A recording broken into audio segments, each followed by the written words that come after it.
Hi all, ಇದು ನಮ್ಮ Friday mini vlog. ಇವತ್ತು ಬೆಳಗ್ಗೆ ಸಿಂಪಲ್ಲಾಗಿ ಒಂದು ಮಸಾಲೆ ಚಿತ್ರಾನ್ನ ಮಾಡ್ಕೊಳ್ಳೋಣ ಅಂತ. ಇನ್ನು ಇದಕ್ಕೆ ಒಂದು ಮಿಕ್ಸಿ ಜಾರಿಗೆ ಮೆಣಸಿನ್ಕಾಯಿ, ಬೆಳ್ಳುಳ್ಳಿ, ಜೀರಿಗೆ, ಕೊತ್ತಂಬರಿ, ಸ್ವಲ್ಪ ಕಾಯಿ ತುರಿನ ಆ್ಯಡ್ ಮಾಡಿ ತರಿಯಾಗಿ ರುಬ್ಕೋಬೇಕು. ಇನ್ನು ಈ ಕಡೆ ಒಂದು ಬಾಣಲಿಗೆ ಒಗ್ಗರಣೆಗೆ ಸ್ವಲ್ಪ ಎಣ್ಣೆ, ಕಡಲೆಬೀಜ, ಉದ್ದಿನಬೇಳೆ, ಕಡಲೆಬೇಳೆ, ಸಾಸಿವೆ, ಜೀರಿಗೆ, ಸ್ವಲ್ಪ ಕರಿಬೇವು ಮತ್ತು ಒಂದು ಈರುಳ್ಳಿನ ಕಟ್ ಮಾಡಿ ಚೆನ್ನಾಗಿ ಬೇಯಿಸ್ಕೋಬೇಕು. ಇನ್ನು ಈರುಳ್ಳಿ ನೀಟಾಗಿ ಫ್ರೈ ಆದಮೇಲೆ ಅದಕ್ಕೆ ಸ್ವಲ್ಪ ಟೊಮೊಟೊನ ಹಾಕಿ, ಇನ್ನು ಟೊಮೊಟೊ ಬೇಯೋದಕ್ಕೆ ಸ್ವಲ್ಪ ಅರಿಶಿನ ಪುಡಿನ ಆ್ಯಡ್ ಮಾಡಿ, ಇನ್ನು ಟೊಮೊಟೊ ಎಲ್ಲ ಬೆಂದಾದಮೇಲೆ ಏನು ಮಸಾಲೆನ ರುಬ್ಕೊಂಡಿದ್ವಲ್ವ ಅದನ್ನು ನೀಟಾಗಿ ಮಿಕ್ಸ್ ಮಾಡಿಕೊಂಡು, ಅದೇನು ಹಸಿ ವಾಸನೆ ಮಸಾಲೆದು ಹೋದ್ಮೇಲೆ ಇನ್ನು ಸ್ವಲ್ಪ ಉಪ್ಪನ್ನ ಆ್ಯಡ್ ಮಾಡಿಕೊಂಡು, ಇನ್ನು ಏನು ಉಳಿದಿರೋ ರೆಡಿ ಮಾಡ್ಕೊಂಡಿರೋ ಉದ್ರುದ್ರಾದ ಅನ್ನನ ಹಾಕಿ ನೀಟಾಗಿ ಮಿಕ್ಸ್ ಮಾಡಿದ್ರೆ ಒಂದು ಸಿಂಪಲ್ ಆ್ಯಂಡ್ ಟೇಸ್ಟಿಯಾಗಿರೋವಂಥ ಮಸಾಲೆ ಚಿತ್ರಾನ್ನ ರೆಡಿ ಆಗುತ್ತೆ. ಇನ್ನು ಇವತ್ತು ಸ್ವಲ್ಪ ಕಾಯಿ ಮನೇಲಿ ಇತ್ತು ಅಂತ ಹೇಳಿ ಕಾಯಿನ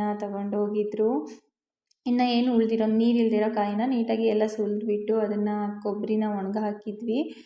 ಇನ್ನು ಇವತ್ತು ನಮ್ಮದು ಹೋಮರ್ ಪಿಜನ್ ಪಾರಿವಾಳ ಇದೆಯಲ್ವ, ಅದು 2 ಮರಿನ ಮಾಡಿದೆ. ಅದು ಮರಿ ಮಾಡಿ ಒಂದು 4 to 5 ಡೇಸ್ ಆಗಿದೆ. ಸ್ವಲ್ಪ ಮರಿ ಇವಾಗ ದೊಡ್ಡದಾಗಿದೆ. ಇನ್ನು ಅದಕ್ಕೆ ಊಟನ ಅದು ಅಮ್ಮನೇ ಮಾಡಿಸುತ್ತೆ. ತುಂಬ ಕ್ಯೂಟಾಗಿದೆ.